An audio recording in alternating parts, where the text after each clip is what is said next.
Think Progress wrote a great article about an article written in 1997 by Republican Congressman Tom Cotton of Arkansas. And it's being described as, quote, impossibly sexist. Oh boy, this is going to be good. So he says, quote, I have been asking women 2 questions. My first was, what is your greatest fear in life? Uniformity characterized their responses. Watching my husband walk out on me was the first. Losing my lover and getting a divorce. My second question was very similar. What is your deepest hope in life? Again, the responses were uniform. Finding and holding on to the love of my life, being a good wife and mother, marrying a man who worships me and whom I worship.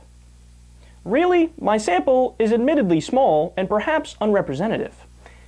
If it is representative, I tend to think it is, then maybe men can unlock the secret to a woman's heart and soul.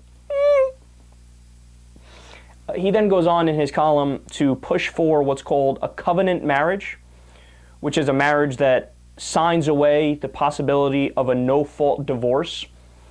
So, in other words, you can only divorce for abandonment, physical abuse, adultery, or conviction of a capital crime. So, in other words, even if you both actively hate each other and you're miserable and you both know you're miserable, you have to stay together. Who signs up for that? And in fact, the statistics on it are pretty funny. Like only 3 or 4 states even have that option, and it's like 5% of people. I mean, it's just such an unnecessary idea. But the interesting thing about this article, and it goes back to a theme we discuss endlessly about the difference between liberals and conservatives on gender issues. Conservatives look at women and they'll take something completely anecdotal like this. I mean, he asked 3 women, hey, what do you think about this? He's like, oh, see, that shows all women believe that. No, you idiot. If you go ask another 3 women, one might tell you she wants to be a NASA scientist, another might tell you she wants to be the world's best tennis professional, another one might tell you she wants to go on Wall Street. I mean, whatever the case is, that's obviously anecdotal, right? But this shows you the way conservatives think. They go, well, women by their nature have a role to fill, and that role is in the kitchen and taking care of their husband and blowing them when they say so and looking after the kids, and that's it, right? And they try to paint it as if it's inarguable. Like, oh, obviously, this is just where they belong in society. Like, oh, where's the question, right?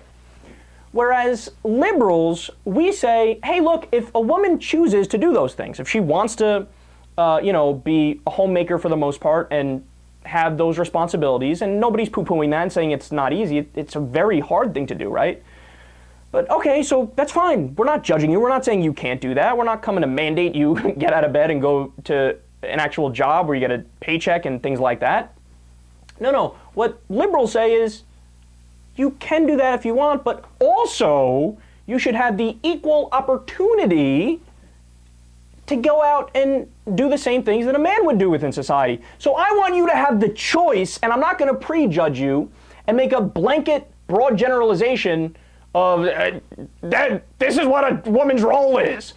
No, women are individuals, just like men are individuals.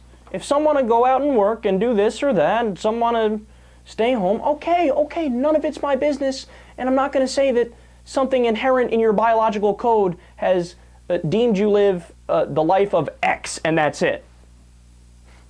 So you pick what you think is more reasonable. The people who say, this is what a woman does and that's it, or the people who say, if you want to do that, that's fine, or if you want to do this, that's fine. It's up to you, totally your choice.